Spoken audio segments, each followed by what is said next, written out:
아, 아. 아유, 예, 반갑습니다. 이렇게 또 요즘 상황이 또 저한데 이렇게 또 다들 나오셔서, 그리고 또 이렇게 오면서 많은 생각을 했는데, 야, 이게 정말 진짜 절묘한 타이밍에 우리가 이렇게 같이 또 모여서 이 중요한 또 총회라고 하는 거를 할 수 있게 돼서 얼마나 감사하고, 또 이게 또 너무 많은 인원들이 오면 또 이게 또 문제가 발생할 수 있잖아요. 또 오미크론이라고 하는 새로운 또 이 변이 바이러스가 생겨서, 그런 상황에서 이렇게 또 아주 또 적절한 인원이 또 이렇게 총회할 수 있도록, 그리고 또 위임장문을 또 다들 써주셨는데, 또 이게 또 우리 현 운영진들과, 그리고 또 그간 또 우리 새맘 함께 이렇게 해왔던 모든 여기 참석하신 분들에 대한 공동체, 다른 여러 이제 참석하지 못한 이유로 참석하지 못한 분들이 이게 무한한 신뢰와 신임을 보내는 것이 아닌가, 이런 그런 생각이 들어서, 오늘 오는 발걸음이 아주 밝고 경쾌하고 아주 즐거웠습니다. 예, 예, 예. 네. 이제 저기 예배 시간이 된 관계로 오늘 주님 오시는 걸 맞아서 대림절 두 번째 주 예배를 함께 마음을 모아서 함께 드리도록 하겠습니다.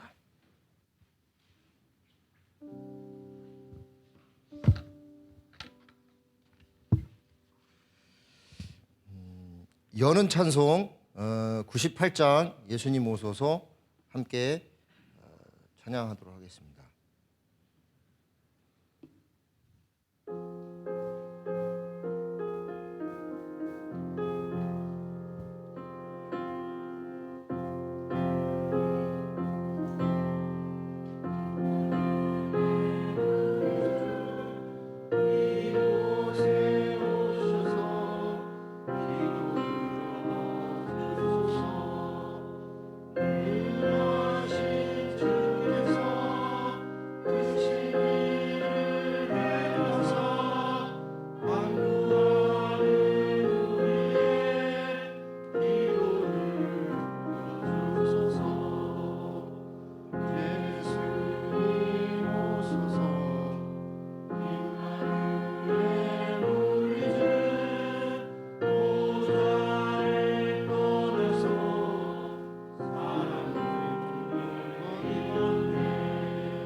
성시교도 교독문 116번 구주강님 함께 교독하도록 하시겠습니다.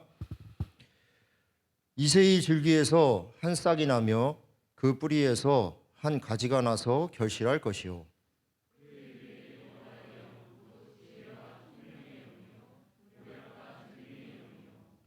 지식과 여호와를 경외하는 영이 강림하시리니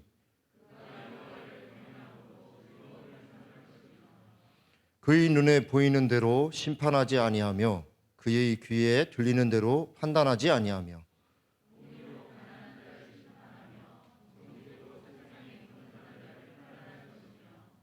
그의 입의 막대기로 세상을 치며 그의 입술의 기운으로 악인을 죽일 것이며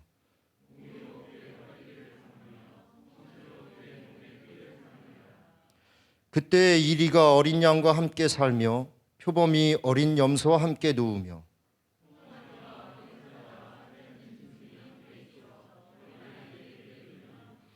암소와 곰이 함께 먹으며 그것들이 새끼가 함께 엎드리며 사자가 소처럼 풀을 먹을 것이며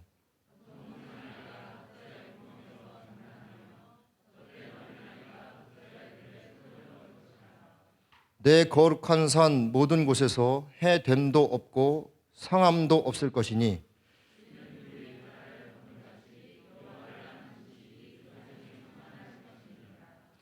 그날에 이새의 뿌리에서 한 싹이 나서 만민의 기치로 설 것이요 열방이 그에게로 돌아오리니 그가 거한 곳이 영화로우리라. 아멘. 예, 박수리 집사님 나와서 찬양과 경배 함께 해주시겠습니다.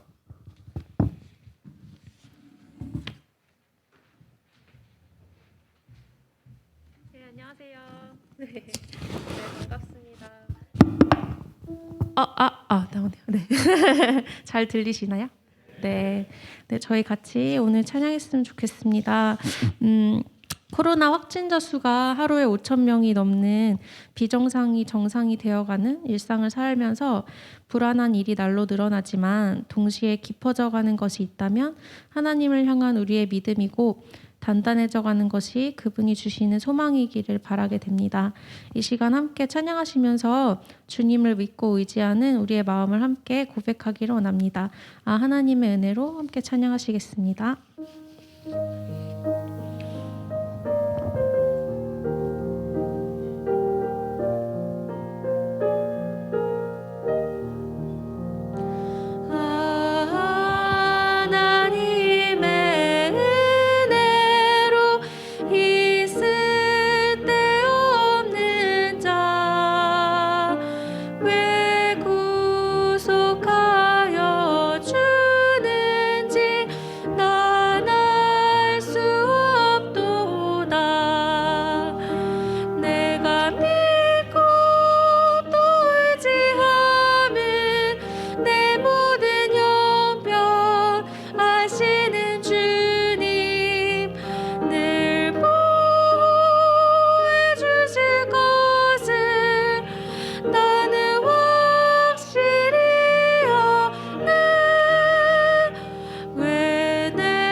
내가 믿고 또 의지함은 내 모든 형편 아시는 주님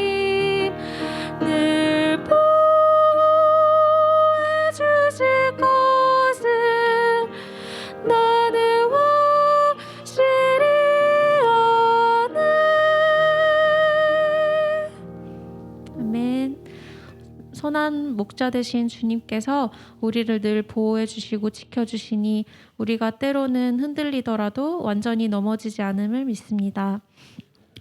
대림절 두 번째 초를 켰습니다. 모든 영광을 버리시고 우리를 살려주시기 위해 낮고 낮은 땅으로 찾아오신 주님의 사랑을 기억하시면서 나 또한 그러한 주님을 사랑한다고, 그 사랑을 더 알기 원한다고, 그리고 그 사랑에 반응하면서 사랑하는 삶이 되기를 원한다고 기도하는 마음으로 함께 찬양하시겠습니다.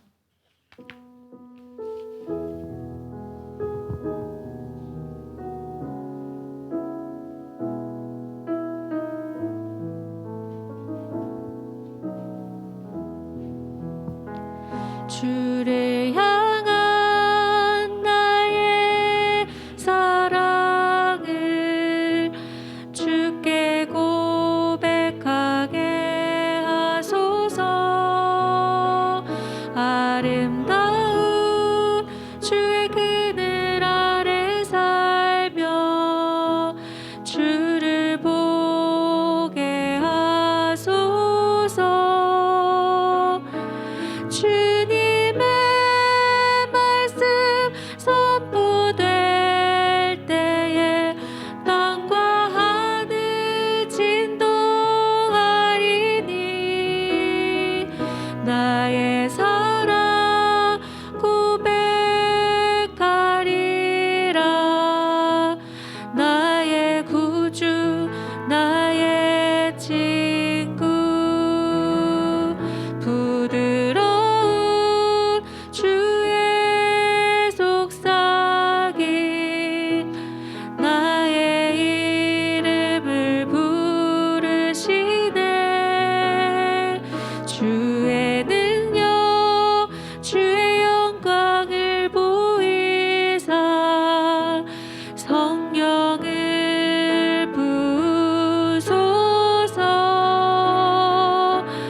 메마른 곳 거룩해지도록 내가 주를 찾게 하소서. 내 모든 것 주께 드리리. 나의 구주 나의 친구 온 마음으로 주를 바라며 나의 사랑 고백하리라. 나를 향한 주님의 그 크신 사랑 간절히 알기 원해. 주의 은혜로 용서하시고 나를 자녀 삼아 주셨네. 나의 사랑 고백하리라. 나의 구주 나의 나의 사랑 고백하리라. 나의 사랑 고백하리라. 나의 구주 나의 친구 나의 사랑 고백하리라. 나의 구주 나의 친구.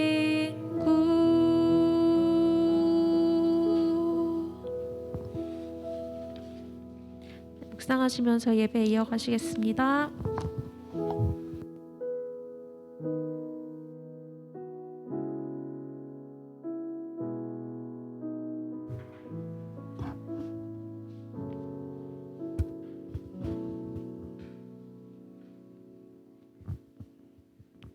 다시 기도드리시겠습니다. 하나님 감사합니다. 코로나로 인한 단절로 인해 2년 만에 힘겹게 모여 이렇게 저희가 예배를 드리게 되었습니다. 환경 파괴로 인한 대가가 얼마나 큰 것인지, 가뭄 없이 누리던 사소한 일상들이 얼마나 소중한 것인지 절절하게 느낄 수 있었던 시간이었습니다. 우리에게 다시 돌아온 일상에 감사하며 이웃과의 만남과 나눔을 소중히 여기고 우리의 욕망을 절제하고 환경을 아끼며 살아갈 수 있도록 도와주시길 기도합니다. 하나님, 코로나 이전 시대에도 나날이 심각해지는 부익부 빈민에 대한 우려가 컸습니다. 그러나 코로나 이후 세상의 빈부 격차는 천문학적 수준으로 커지기만 합니다. 사회의 한편에선 부동산과 주식 같은 자산을 가진 이들은 늘어난 돈을 주체할 수 없어 비트코인, 시계, 명품, 그림과 같은 것에서 투자해 더 큰 돈을 벌고 있다고 합니다. 하지만 반면에 한편에서는 그나마 있던 일자리도 잃고 조그만 가게와 사업에 실패해 더 큰 빚을 진 이들이 하루하루 시리에 빠져 살아갑니다. 하나님, 코로나라는 거대한 재난에 가장 커다란 고통을 당하는 것은 또 왜 가장 약한 이들일까요? 빈부 격차를 줄이려던 이전의 모든 시도와 노력이 무력화되고 가장 이득을 본 것은 또 왜 가장 가진 것이 많은 이들일까요? 이러한 때에 교회에 모인 우리 평범하기만 한 크리스천들은 어떻게 해야 할까요? 그 답을 알 수는 없지만 주님께 겸허히 기도합니다. 우리를 인도하여 주시기 바랍니다. 주님, 오늘은 한 해 동안 수고할 교회의 일꾼을 선출하는 총회 날입니다. 처음부터 마지막까지 주님께서 주관하여 주시길 원합니다. 함께하여 주시옵소서. 사랑하는 예수님 이름으로 기도드렸습니다. 아멘.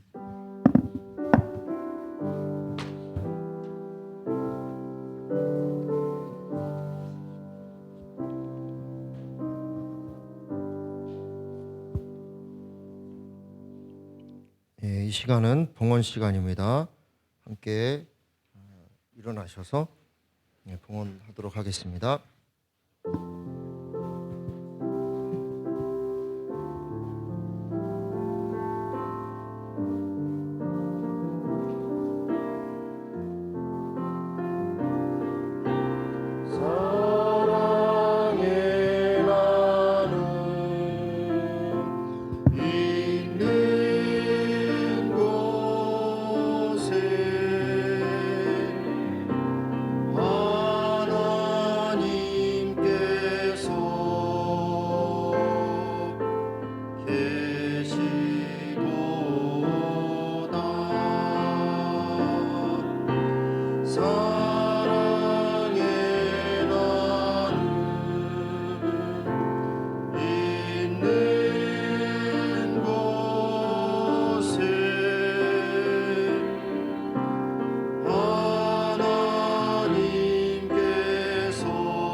함께 기도하시겠습니다.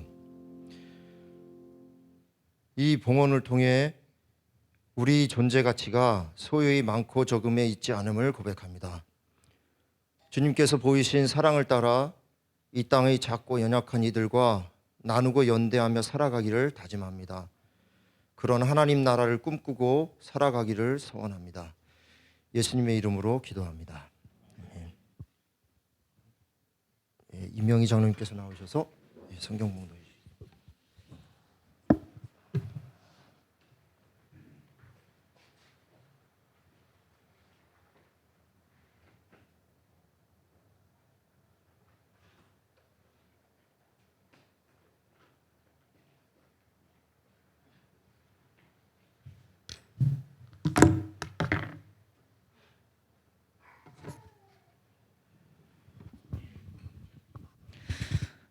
이거 보고 할게요. 성경 봉독 마가복음 2장 1절부터 12절까지 16절부터 18절까지 말씀입니다. 헤롯 왕 때에 예수께서 유대 베들레헴에서 나셨다. 그런데 동방으로부터 박사들이 예루살렘에 와서 말하였다. 유대인의 왕으로 나신 이가 어디에 계십니까? 우리의 동방에서 그의 별을 보고 그에게 경배하러 왔습니다. 헤롯 왕은 이 말을 듣고 당황하였고 온 예루살렘 사람들도 그와 함께 당황하였다. 왕은 백성의 대제사장들과 율법 교사들을 다 모아놓고서 그리스도가 어디에서 태어나실지를 그들에게 물어보았다. 그들이 왕에게 말하였다. 유대 베들레헴입니다. 예언자가 이렇게 기록하여 놓았습니다. 너 유대 땅에 있는 베들레헴아, 너는 유대 고을 가운데서 아주 작지가 않다. 너에게서 통치자가 나올 것이니 그가 내 백성 이스라엘을 다스릴 것이다. 그때 헤롯은 그 박사들을 가만히 불러서 별이 나타난 때를 캐어 묻고 그들을 베들레헴으로 보내며 말하였다. 가서 그 아기를 샅샅이 찾아보시오. 찾거든 나에게 알려주시오. 나도 가서 그에게 경배할 생각이오. 그들은 왕의 말을 듣고 떠났다. 그런데 동방에서 본 그 별이 그들 앞에 나타나서 그들을 인도해 가다가 아기가 있는 곳에 이르러서 그 위에 멈추었다. 그들은 그 별을 보고 무척이나 크게 기뻐하였다. 그들은 그 집에 들어가서 아기가 그의 어머니 마리아와 함께 있는 것을 보고 엎드려서 그에게 경배하였다. 그리고 그들의 보물 상자를 열어서 아기에게 황금과 유향과 모략을 예물로 드렸다. 그리고 그들은 꿈에 헤롯에게 돌아가지 말라는 지시를 받아 다른 길로 자기 나라에 돌아갔다. 헤롯은 박사들에게 속은 것을 알고 몹시 노하였다. 그는 사람을 보내어 그 박사들에게 알아본 때를 기준으로 베들레헴과 그 가까운 온 지역에 사는 2살짜리로부터 그 아래의 사내 아이를 모조리 죽였다. 이리하여 예언자 예레미야를 시켜서 하신 말씀이 이루어졌다. 라마에서 소리가 들려왔다. 울부짖으며 크게 슬피 우는 소리다. 라헬이 그 자식들을 잃고 우는데 자식들이 없어졌으므로 위로를 받으려 하지 않았다. 아멘.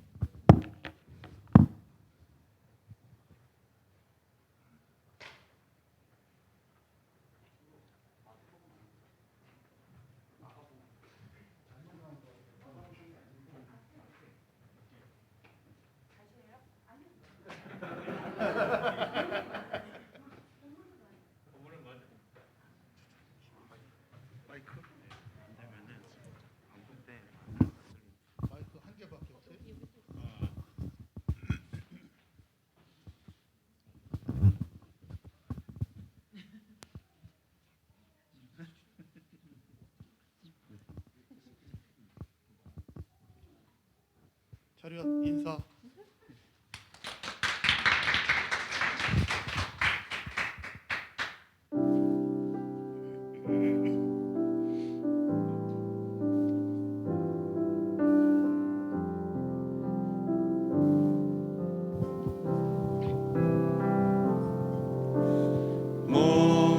목마른 사슴시내 물을 찾아 헤매이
샬롬.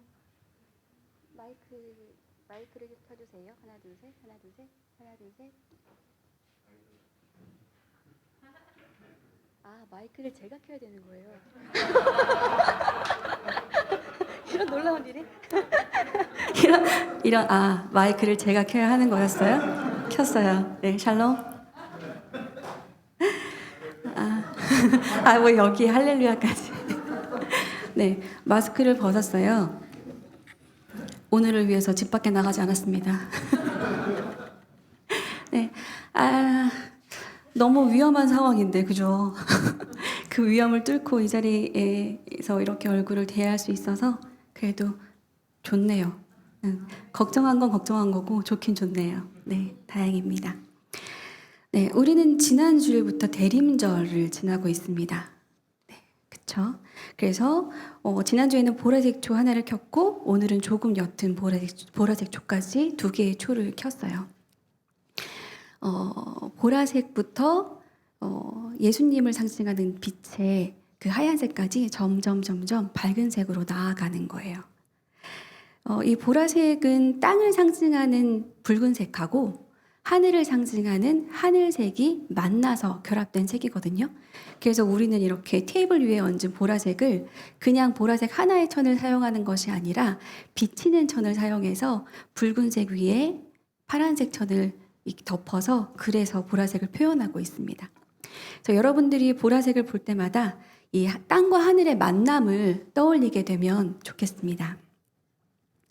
2000년 전에 사람의 옷을 입고 이 땅에 오셔서 우리와 함께 하셨던 주님을 생각하고 또 앞으로 오셔서 새하늘과 새 땅을 이루어 주실 주님을 고대하는 마음으로 그렇게 우리의 대림절 기간을 보내면 좋겠습니다. 대림절을 위한 본문으로 마태복음 2장의 동방박사 이야기를 선택해 보았습니다. 아기를 찾는 사람들이라는 제목으로 오늘 말씀을 함께 나누어 볼 거예요. 자, 우리에게 동방박사 세 사람이라는 말은 매우 익숙하죠. 고요한 밤 거룩한 밤 가사에도 나와 있고 3절이에요, 여러분. 1절 아니고. 그리고 뭔가 이 성극을 할 때에도 머리에 보자기를 둘러쓴 동방박사 세 사람은 꼭 출연하잖아요. 그렇게 우리에게 익숙한데 사실 성경에는 동방박사가 세 사람이었다는 기록은 없어요. 그 오리게네스라고 초대교회 교부인 되게 유명한 분이 계시거든요. 그분이 그랬어요. 선물이 3개니까 사람도 3명일 거야. 그래서 그 다음부터 계속 동방박사 3사람 이런 말이 그냥 내려져 오고 있는 거예요. 하지만 우리가 생일 파티에는 꼭 선물을 들고 가자라는 메시지가 있는 것이 아니라면 꼭 동방박사를 3사람으로 생각할 필요는 없을 것 같아요. 그래서 어디에는 동방박사가 2사람이었다라고 하기도 하고 어디에는 이 제4의 동방박사에 대한 전설이 내려오기도 해요. 그리고 누구는 8명, 또 누구는 12명이었다라고 하기도 합니다. 이렇게 뭐가 분명하지 않고 애매할 때는 동방박사들이라고 우리는 그냥 생각하면 되겠습니다. 자, 그러면 동방박사는 과연 무엇을 하는 사람들이었을까요? 박사님이에요. 네, 성경 신구약 전체에 이 박사라는 말은 딱 여기만 나오거든요. 그러니까 한글로 번역된 박사라는 말은 딱 여기만 나오는데 원래 헬라어 원어로 보자면 이 말은 조금 더 나와요. 그래서 이 마고스라는 말은 다니엘에도 나오고 사도행전에도 나오고 하는데 점술가, 점성가, 현자, 꿈 해몽가 이런 뜻이 있고요. 그리고 메대에서는 이 꿈을 해석하는 특별한 사제 그룹을 가리키는 말이었어요. 그리고 페르시아에서는 왕을 도와서 신의 계시를 풀어내는 일을 하는 사람으로 이 마고스를 지칭하기도 했습니다. 본문을 사회 정치학적인 맥락에서 해석하길 좋아하는 이 호슬리라는 학자가 있거든요. 여러분도 많이 알고 계실 거예요. 그런데 이 사람이 매우 흥미로운 주장을 했어요. 어떤 주장을 했냐 하면 이 마고스는 페르시아의 마고스다. 그래서 이들은 로마의 통치에 저항하면서 이 진정한 왕권 회복을 기다려온 사람들이다 이러면서 오늘의 그 동방박사 이야기를 반로마 세력의 연대로 해석해서 그 측면에서 읽어야 한다. 이런 말을 한 거예요. 재밌죠? 흥미진진하지 않습니까, 여러분? 자, 그러면 그렇게 본다면 오늘의 이 동방박사들은 하늘의 별을 보았을 때, 와, 진짜 너무 마음이 두근두근 떨리지 않았겠어요? 이 새로운 왕이 태어난다는 이 소식을 계시를 받았을 때 이 잔혹한 로마 제국의 통치를 끝장내줄 그 왕이 태어나겠구나, 이런 설레임으로 가득했을 것 같아요. 그래서 베들레헴으로 달려온 거죠. 그래서 이 동방박사들은 자기들한테 기쁜 이 소식이 유대 사람들에게도 정말 기쁜 소식이라고 생각을 하고 예루살렘에 도착해서 사람들마다, 길 가는 사람들마다 붙잡고 물어보는 거죠. 여러분, 유대의 왕으로 나신 이가 지금 어디 계세요? 우리가 동방에서부터 그 별을 보고 지금 그에게 경배하러 왔어요. 여러분 알고 계시죠? 어디 계세요? 장로님 어디 계세요? 자, 그런데 이 말을 들은 사람들의 반응이 이상해요. 헤롯은 이 말을 듣고 당황하였고 온 예루살렘 사람들도 그와 함께 당황하였다라고 적혀 있습니다. 이 당황은 그냥 어머 깜짝이야 이런 당황이 아니에요. 이 당황이란 말이 구약에서 언제 쓰여졌는지를 알면 이 사람들의 어떤 기분을 지금 느끼고 있는지를 우리가 알 텐데, 어디 쓰여졌냐면 그 외 바로가 꿈을 꾸고 그 꿈의 해몽을 위해서 요셉과 만나게 되는 그 계기가 되는 꿈 있잖아요. 그 살진 암소가 7마리가 있었는데 뭐 삐쩍 꼬른 암소가 와가지고 잡아먹고 막 이게 탱글탱글 연근 이삭이 있었는데 뭐 삐쩍 마른 이삭이 삼켜버리고 막 이런 꿈을 꾸고 난 바로 그 다음 날에 마음이 심히 번민해서 막 그런 상태.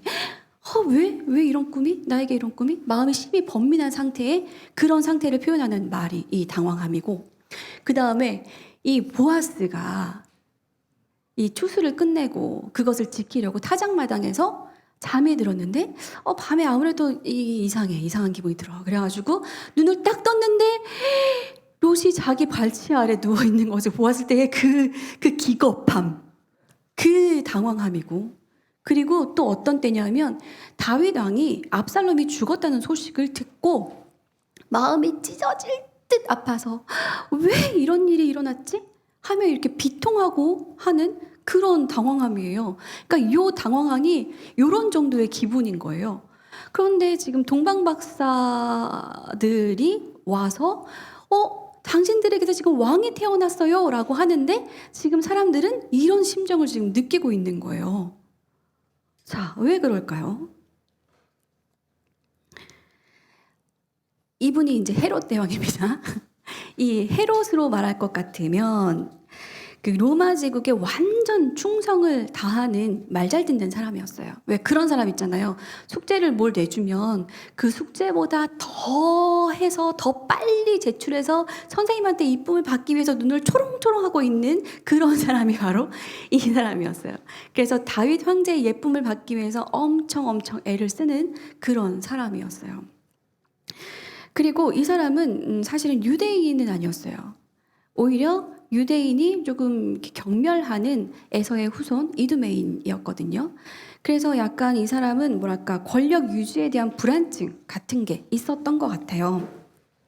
그래서 이 부인이 10명에다가 자식까지 여러 명이었는데 그중에 아들만 15명이었거든요.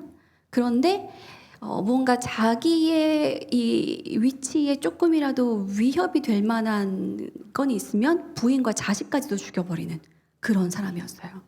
자기가 죽기 불과 며칠 전에도 아들 1명을 제거해버려요. 그러니까 이걸 보면 이 사람이 얼마나 권력을 사랑했었고 이 권력을 놓치기 싫어서 애를 썼고 그리고 죽기 직전까지도 이 상태에 있었다는 걸 우리가 알 수 있겠죠. 그런 헤롯이니 어느 날 갑자기 동방에서 막 이상한 이런 옷을 막 입고 와가지고 그 사람들이 왕이 될 사람이 나셨소 라고 하니까 진짜 당황했겠죠. 너무 엄청난 황당한 사건이었겠죠. 안절부절 못했을 겁니다. 예루살렘 사람들도 마찬가지였어요. 이 예루살렘은 유대의 중심 도시였는데 이 건축왕 헤롯이었어요. 건축을 엄청 좋아했거든요. 누구처럼? 건축왕 헤롯의 이 개발 정책 때문에 요 예루살렘이란 도시는 항상 북적북적 번성했던 거예요. 그 이두메인이었으니까 유다 사람들한테 잘 보이기 위해서 기존에 있던 성전이 사실 조그맣고 초라했었는데 그 성전을 다시 어마어마하게 크게 확장 공사를 지금 하고 있었어요. 이 성전은 이 사람 때에 완성도 되지 않고 46년이나 걸려서 완성이 되거든요. 그렇게 어마어마한 그 개발 정책을 하고 있었고 이 성전뿐 아니라 도시 전체에 황제의 이름을 딴 무엇도 건축을 하고 이 엄청난 건축 프로젝트를 이제 펼치고 있었던 거죠. 그러니까 건축을 하려면 어떻게 돼요, 여러분? 뭐가 필요해요? 돈이 필요하잖아요. 그래서 그 지방으로부터 세금을 빨대 꽂아서 쭉쭉 빨아들이듯이 이렇게 쫙쫙 예루살렘으로 쫙쫙 빨아들이던 그런 상황이었던 거예요. 그러니까 예루살렘 사람들은 어땠겠어요? 이런 경제가 활성화된 도시에 살고 있는 그들은 헤롯이 싫지가 않았을 거예요. 이 헤롯의 시대가. 그리고 헤롯이 이 로마 황제에게 이렇게 빌붙어서 잘 보이려고 애쓰는 것도 싫지가 않고, 그리고 이 헤롯이 강력하고 잔인한 통치를 해서 무언가 불안한 요소를 만들지 않는 그것도 좋았을 테고, 그리고 무언가 이런 건축 프로젝트를 진행해서 돈이 예루살렘으로 집중되게 하는 것도 좋았을 거예요.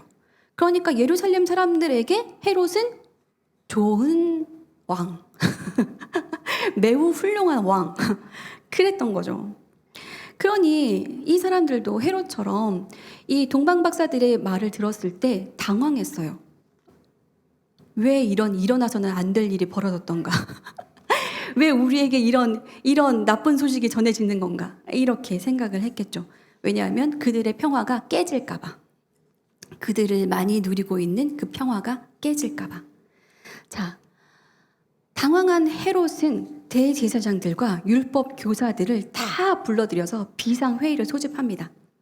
동방에서 온 사람들도 지금 별을 보고서 왕이 태어난 걸 아는데 왜 너희는 알지 못했느냐? 이러면서 닥달을 했겠죠.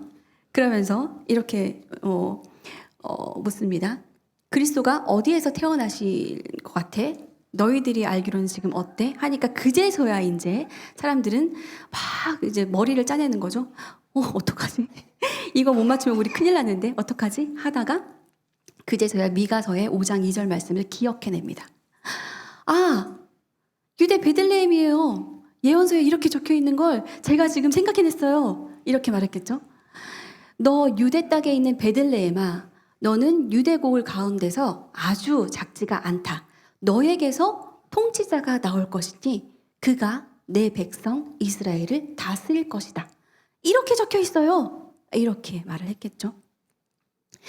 자, 그제서야 헤롯은 그렇게 비상회의를 거치고 나서야 헤롯은 동방에서 왔다는 그 박사들을 은밀하게 불러서 그 별이 언제 나타났는데, 어떻게 나타났는데, 그게 무슨 의미인데? 막 이렇게 물었겠죠. 그러면서 자기가 갖고 있는 정보를 이제 슬쩍 흘리는 거예요. 우리가 알고 있는 바에 따르면 말이야, 그 왕은 베들레헴에서 나실 거야. 이러면서 베들레헴으로 한번 가서 샅샅이 한번 찾아봐. 그런 다음에 나한테 꼭 말해줘야 돼. 왜냐하면 나도 너무 그 아기를 경배하고 싶어. 이러는 거죠. 진짜 탁월한 정치인이에요. 헤롯은 엄청 꾀가 밝죠. 그죠? 수가 밝죠. 자, 그렇게 이제 거짓말을 했어요. 헤롯을 만나고 나온 동방 박사들은 다시 나타난 별을 발견했어요. 그래서 그 별이 아기 예수가 계신 곳까지 인도하는데 동방 박사들은 그 별을 보고 무척이나 크게 기뻐하였다 라고 적고 있습니다. 일반적으로 이 마태복음은 여러 복음서들 중에서 가장 유대적인 요소가 강한 책이라고 알려져 있는데, 그런데 이 마태복음에서 예수의 탄생을 예수의 탄생을 가장 먼저 가장 기뻐하는 사람들이 지금 누구? 동방박사. 동방박사는 누구? 유대인이 아닌 외국 사람들. 이렇게 지금 마태가 기술하고 있다는 것을 우리는 주목하고 기억할 필요가 있습니다. 우리는 지금 예수의 오심을 가장 고대하고 가장 기뻐할 사람이 교회 다니는 사람일 거라고 생각하지만 사실은 우리가 이방인으로 취급하는 이 기독교 국가들이 아닌 이방인이라고 취급하는 저기 어디 먼 나라의 사람들이 가장 메시아의 오심을 가장 고대하고 있을 수 있어요. 우리는 그걸 항상 염두에 두어야만 합니다. 자, 하늘의 계시가 알려준 그 아기 예수를 드디어 만나게 되었을 때 동방박사의 심장은 정말 터져버릴 것 같이 그랬을 것 같아요. 두근두근 두근두근 두근두근. 제가 사실 지지난주에 대면 예배를 처음 시작할 때 전날부터 마음이 두근거려가지고 나 심장병 걸린 줄 알고 병원에 가야 되는 줄 알고 와 아마 그랬을 거예요. 정말 심장이 멈추지 않고 계속 두근거렸을 것 같아요. 자, 그래서 그는 이 신생아 아기면 딱 요만하잖아요, 여러분. 요만하고 정말 약간 사람 같지 않지 않아요? 딱 요만한 핏덩어리를 두고 정말 살아있는 위대한 왕을 대하듯이 그렇게 그 아기에게 엎드려서 절을 하고 경배를 하고 자기들이 자기들 나라에서 가장 소중한 것을 가져온 그 선물을 드리고 그런 행위를 했습니다. 그리고 다행히 이제 동방 박사들에게 꿈에 헤롯에게 돌아가지 말라는 지시가 내려져요. 그래서 동방 박사들은 헤롯을 만나지 않고 그냥 돌아가고 헤롯은 이 사실을 알아채고는 너무너무 화가 나서 이 사람 또 화도 잘 내는 사람이잖아요. 화가 나서 그 박사들에게 그 알아본 그때를 기준으로 해서 베들레헴과 그 가까운 지역에 사는 2살 이하의 아이들을 다 죽여버리는 거죠.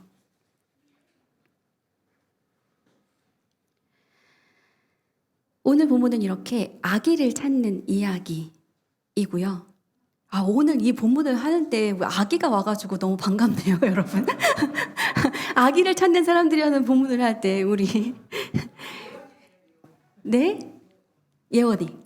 아, 진짜 그 소리를 듣는 것만으로도 너무 이게 기분이 너무 좋지 않아요? 아기 소리를 이 대림절에 듣는 게 이렇게 마음이 기쁠 줄 몰랐어요. 너무 감사합니다. 이 효과음 너무 좋은 것 같아요. 아기 소리 효과음. 네, 오늘은 이렇게 아기를 찾는 사람들의 이야기인데요. 이 아기를 찾는 사람들의 이야기에서 두 부류의 사람들을 우리가 만나게 되죠. 하나의 그룹은 어떤 그룹입니까? 첫 번째 그룹은 동방박사들. 이 그룹은 어떤 그룹들로 특징할 수 있어요? 일단 로마 제국의 잔혹함을 알아봤고, 그죠? 그들의 멸망을 바랬고, 호슬리의 견해대로라면 네.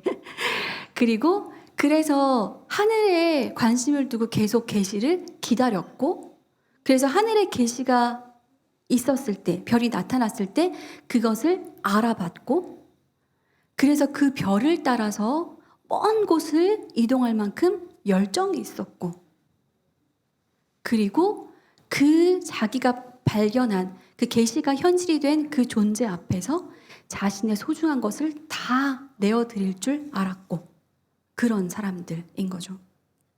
한마디로 말하면 새로운 세상을 막 고대하면서 세상의 평화를 바라는 그런 사람들이 한 부류의 아기를 찾는 그룹이고, 또 나머지 한 그룹은 어떻습니까?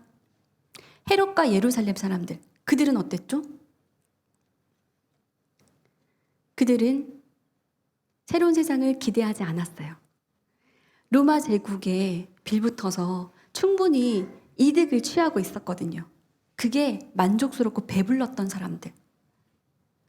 그래서 성경이 하는 말에, 하나님의 계시에 둔감해져 있는 사람들.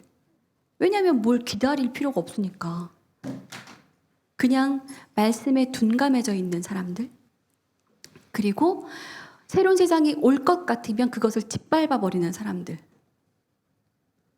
그리고 그것을 짓밟기 위해서라면 많은 생명을 희생하더라도 그런 것 정도는 그냥 눈 깜빡할 정도로 아무것도 아닌 것처럼 그렇게 생각하는 사람들. 다시 말하면 새로운 세상이 오는 것을 너무 싫어하고 자신들만의 평화를 바라는 사람들, 그들만의 평화를 바라는 사람들, 그렇게 두 부류로 나눠질 수 있겠습니다. 제가 그림 하나를 보여드릴게요. 이 그림은 16세기 르네상스의 거장 피테르 무리 헐이라는 사람이 그린 작품입니다. 제목은 베들레헴의 영아 학살이에요.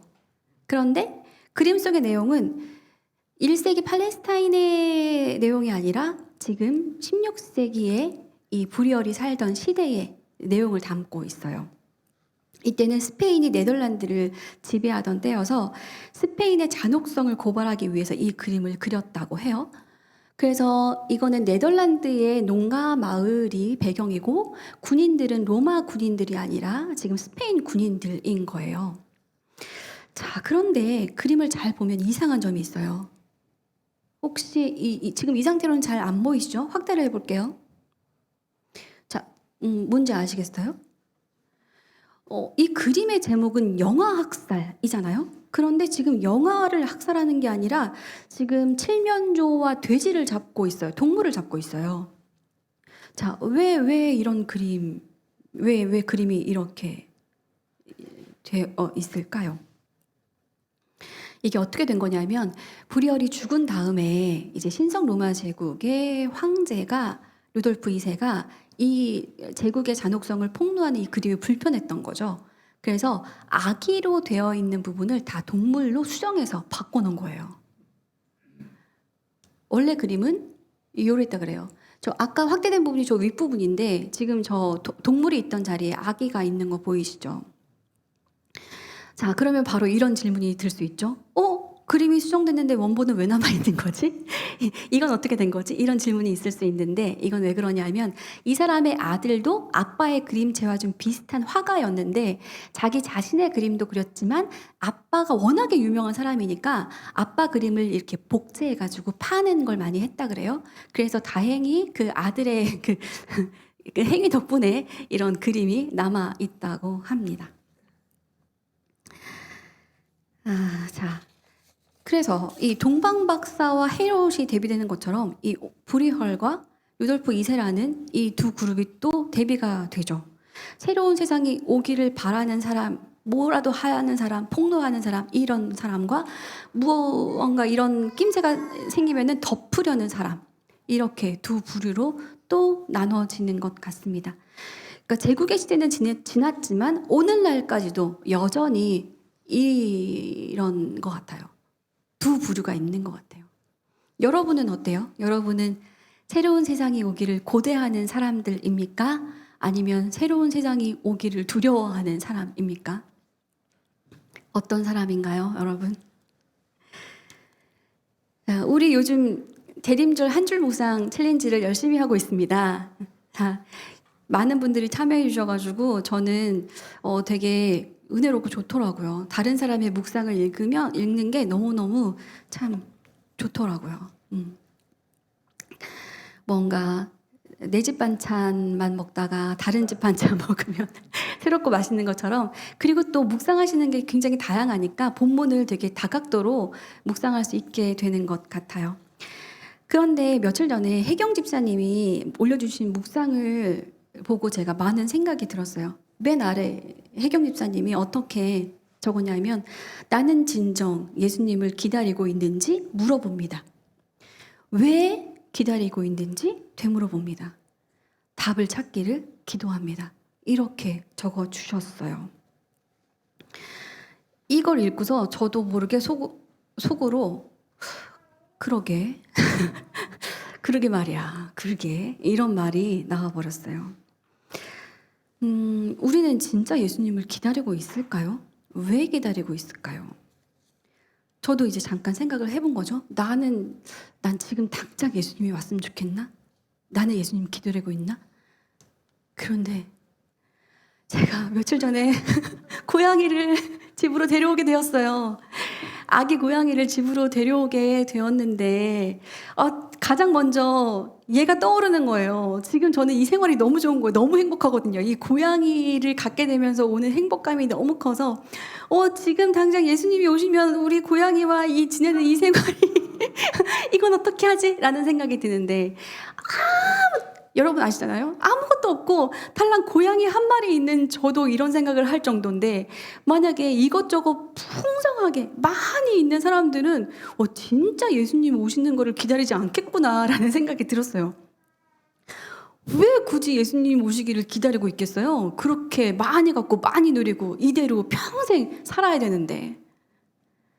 그러니 참 이게 어떻게 할까 싶어요. 진짜 어떻게 할까 싶어요. 정말. 저는 우리가 이 두 손 가득히 무언가를 쥐고 있는 게 너무 많아서 예수님을 기다리지 않게 되는 그런 사람이 되지 않았으면 좋겠어요. 그러니까 예수님에 대한 허기짐, 배고픔 이런 걸 좀 느낄 줄 아는 사람이 되었으면 좋겠어요. 내가 다른 걸로 배가 빵빵하게 부른데 이게 허기짐이 없는데 내가 왜 예수님을 배고파하냐고. 예수님이 왜 말구에 태어나셨겠어요? 허기지라고? 농담입니다.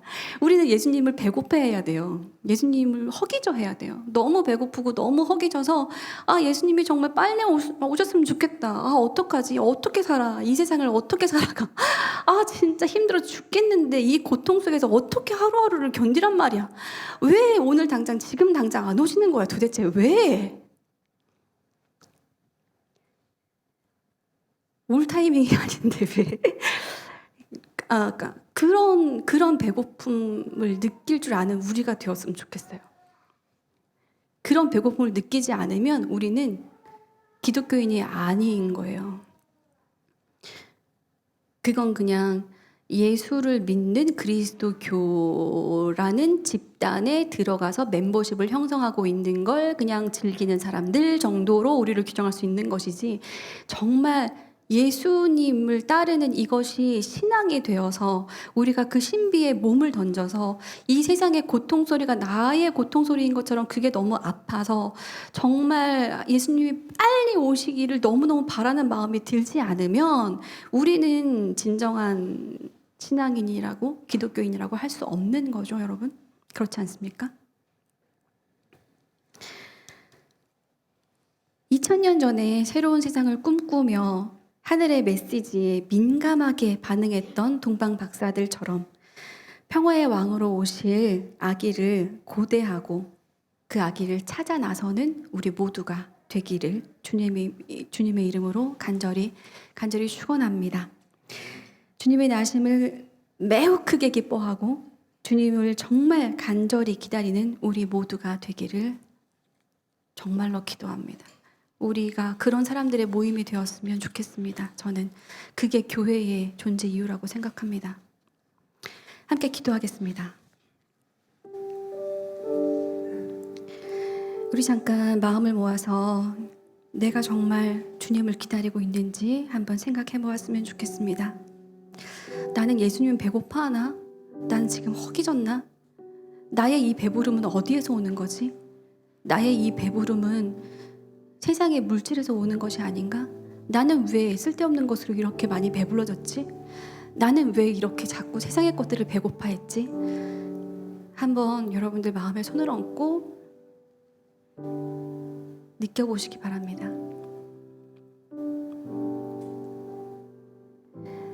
내 이 포만감, 주님으로 인한 것이 아니라 세상으로 인한 이 포만감, 세상으로 인한 포만감이 조금이라도 덜 채워졌을 때 느끼는 세상의 것을 바라는 그 욕망이 아니라 정말 주님을 진정으로 바라는 그 마음이 우리에게 오늘 이 자리에서 여러분에게 가득 부어지면 좋겠습니다.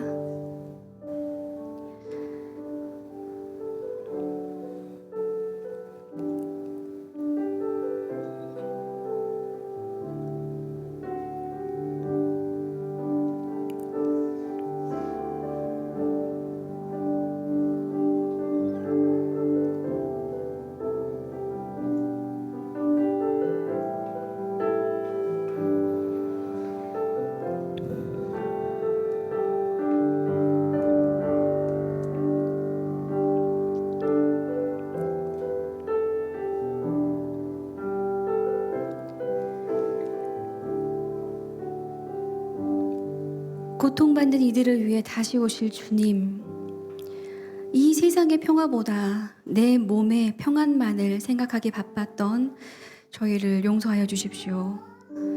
오늘 저희가 살고 있는 세상에서 벌어지는 이 불의를 외면하지 않게 하시고, 고통받는 이들과 함께 정의로운 세상을 갈망하고 평화의 왕으로 이 땅에 오실 그 주님을, 그 나라를 꿈꾸며 살아가게 해주십시오. 주님의 메시지에 둔감하지 않게 하시고 주님의 말씀이 살아있는 말씀이 되어서 저희를 인도하게, 저희와 동행하게 이끌어 주십시오. 주님을 바라고 기다립니다. 다시 오실 주 예수님 이름으로 기도드렸습니다. 아멘.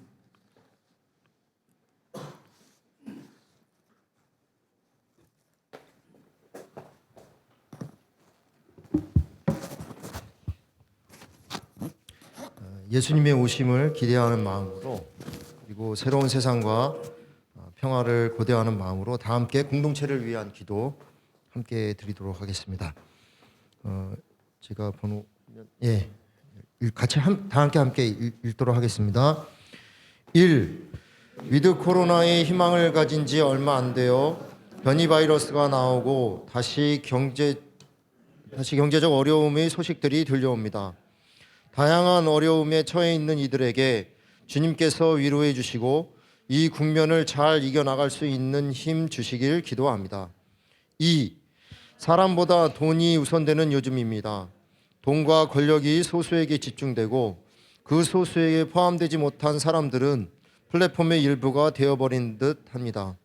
사람에 대한 존중과 배려를 잃지 않고 예수님의 마음으로 주변의 어려운 이웃들을 돌보기를 소망합니다. 3. 대선이 가까워질수록 정치인들에 대한 혐오가 커져갑니다.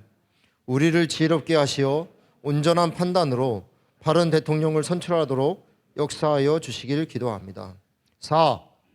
중국과 일본이 군비를 증강하며 주변국을 불편하게 하고 아프리카에서는 어른들의 갈등과 분쟁으로 소년병이 늘어가고 브라질에서는 경찰의 총격으로 무고한 시민이 희생되는 일이 일어나고 있습니다.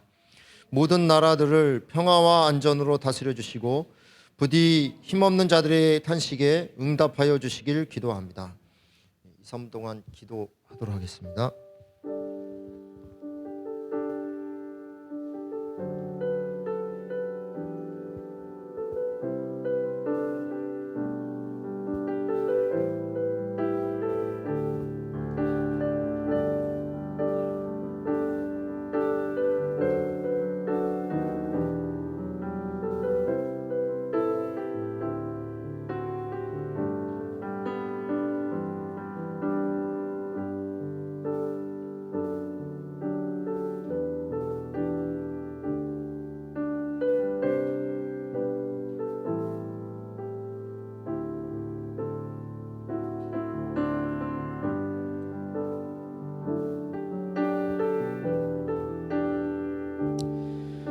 주님, 세계 곳곳의 코로나와 기후위기, 경제 불평등, 종교 분쟁 등으로 신음하며 고통당하는 작고 연약한 이들이 많습니다.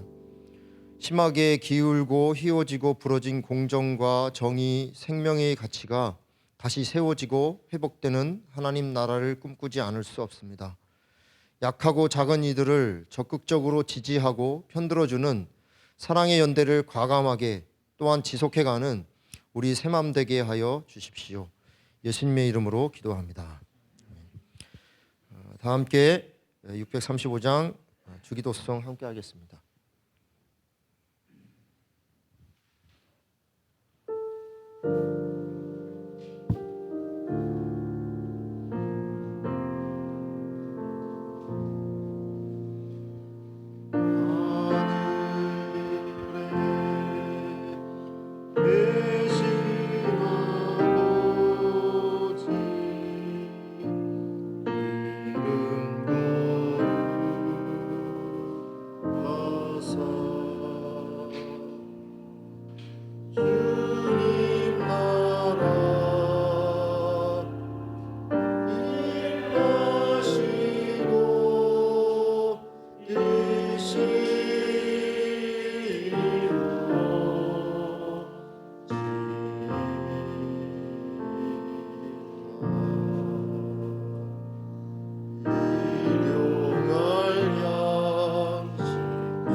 앞에서 나오셔서 알리는 말씀 해주시겠습니다.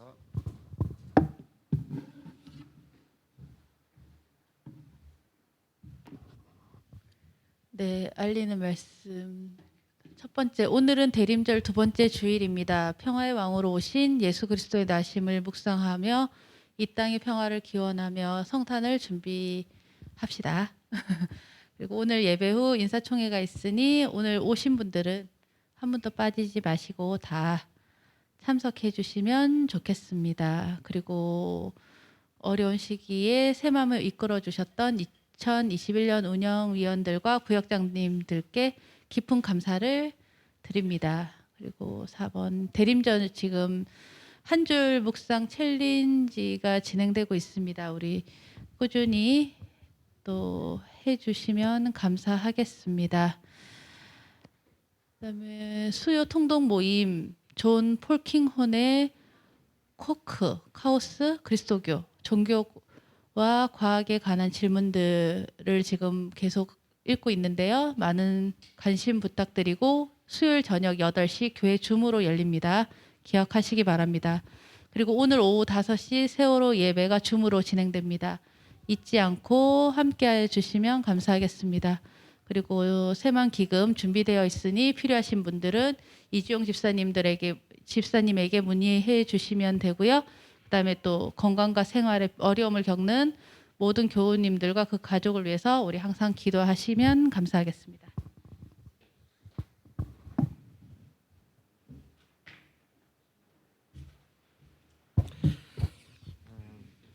우리 씩씩하게 화성의 노래 손잡고 함께 가세. 네, 함께 부르겠습니다.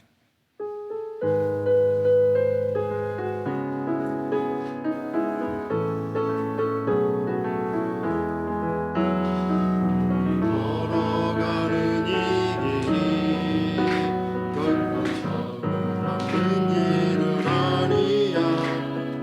천년을 떠나 연탄 곳곳에서 주님 따르는 적이 있으니 우리 걸어가는 이 길이 낯설고 어려워 보일지라도 삶의 무게를 흘러들어오는 부활의 생명을 함께 손잡고 가세. 조금 느리고 어려울지라도 주님 부르신 그 감격 붙잡고 손잡고 함께 가세. 함께 손잡고 가세. 때론 어디고 힘겨울지라도 주님 부르실 그날을 향하여 손잡고 함께 가세. 손잡고 함께 가세.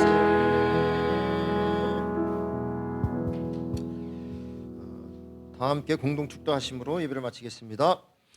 하나님의 크신 사랑과 예수 그리스도의 은혜와 성령의 인도하심이 새로운 세상을 꿈꾸며 주님의 오심을 고대하는 모든 하나님의 백성들과 모든 일상의 걸음 위에 늘 함께 하시길 축원합니다.